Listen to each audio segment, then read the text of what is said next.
A city burns, and an entire army walks into the fire. Winter, 2 February 1943. Somewhere in the ruins of Stalingrad, a German radio sends its final message. 6th Army has ceased to exist. Then, silence. Nearly 300,000 men marched into this city months earlier. Barely 91,000 would surrender, and fewer than 6,000 would ever see Germany again. Stalingrad was not just a battle, it was a furnace, and once the army stepped inside, there was no way out. By the summer of 1942, Adolf Hitler launched Operation Blau, a massive offensive toward the oil fields of the Caucasus. But there was one city sitting on the Volga River, a city carrying the name of Stalin himself. Stalingrad. Hitler wanted it captured. Stalin ordered it held.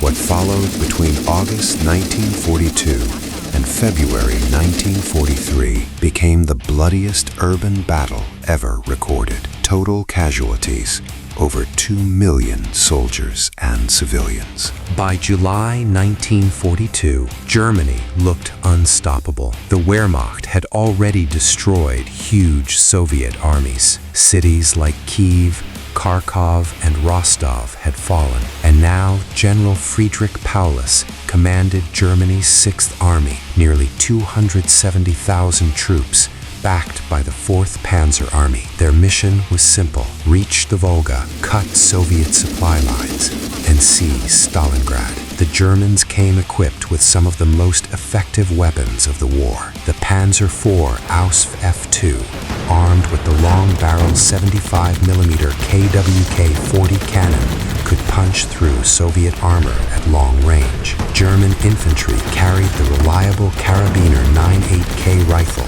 and the terrifying MG-42 machine gun, capable of firing 1,200 rounds per minute. On paper, this looked like another German victory. But the Soviet Union had something else: time and distance. Before the war, Stalingrad was an industrial giant. Factories produced T-34 tanks, artillery pieces, and tractors. Nearly 400,000 civilians lived there. When the Germans approached in August 1942, Stalin issued a brutal order. Order number 227, not one step back. Retreat without orders meant execution. Soviet soldiers would hold the city or die in it.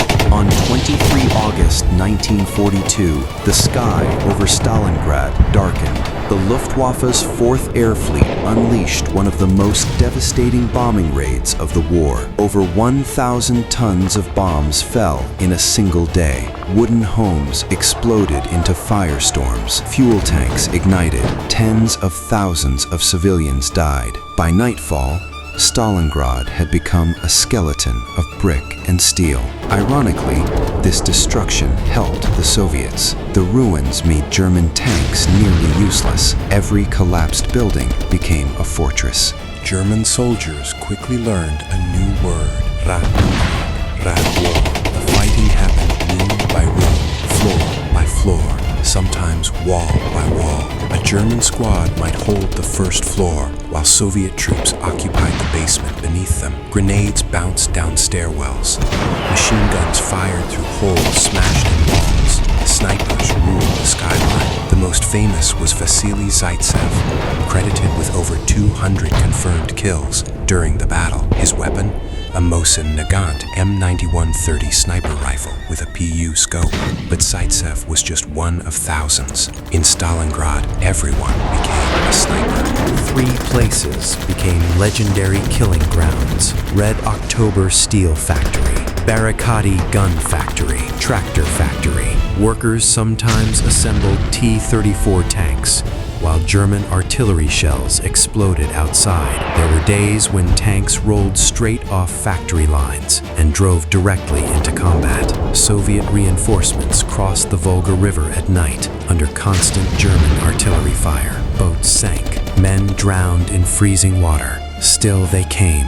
A Soviet infantryman wrote in his diary in October 1942, "The street is ours during the day. The Germans take it at night." For soldiers trapped inside the ruins, life expectancy could drop to less than 24 hours. German rations ran low. Water was scarce. Bodies piled in stairwells. One German officer later said, "Stalingrad is not a city. It is a graveyard." While the Germans fought inside Stalingrad, the Soviets were planning something bigger, something enormous. The operation was called Operation Uranus. Date: 19 November 1942. Instead of attacking the German center, the Soviets targeted the weaker Romanian and Hungarian armies guarding the flanks. More than 1 million Soviet troops launched the attack, supported by 900 T-34 tanks and over 13,000 artillery pieces. The Axis flanks collapsed in 2 days. By 23 November 1942, the trap snapped shut. German 6th Army was surrounded. Inside the pocket, nearly 250,000 soldiers, along with tanks, artillery, and thousands of wounded.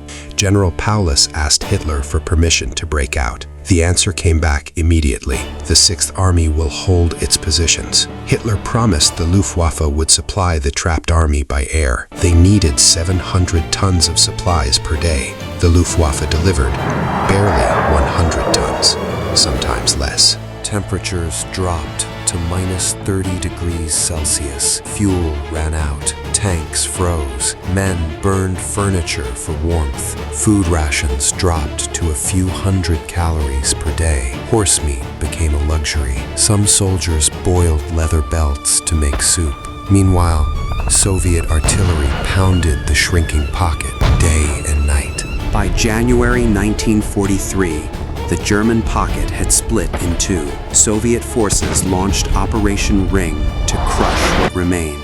German resistance collapsed sector by sector. On 30 January 1943, Hitler promoted Paulus to Field Marshal. There was a message behind the promotion. No German Field Marshal had ever surrendered. Instead, on 31 January 1943, Paulus surrendered the southern pocket. The northern group held out 2 more days. Then, on February 2nd, 1943, the shooting stopped. The numbers were staggering. German and Axis casualties, about 800,000. Soviet casualties, over 1.1 million. Civilian deaths, tens of thousands. Out of 91,000 German prisoners, only about 5,000, 6,000 would ever return home after the war. The once proud 6th Army had vanished, and with it, Germany's illusion of invincibility. Stalingrad changed the war. Before the battle, Nazi Germany was advancing across the Soviet Union. After Stalingrad, the Wehrmacht was retreating forever. The Red Army would push westward for the next 2.5 years, through Kursk, Ukraine, Poland, all the way to Berlin in May 1945. But Stalingrad's true legacy isn't just strategy or territory. It's the reminder of what happens when pride and ideology refuse to yield. A city burned, 2 million lives were shattered, and the world learned something brutal about war. Once armies enter the furnace, sometimes the only way out is ash. The ruins of Stalingrad are quiet now, but every modern military planner still studies what happened here because the lesson remains simple. Urban war devours armies, and history has a way of repeating itself when leaders forget the cost.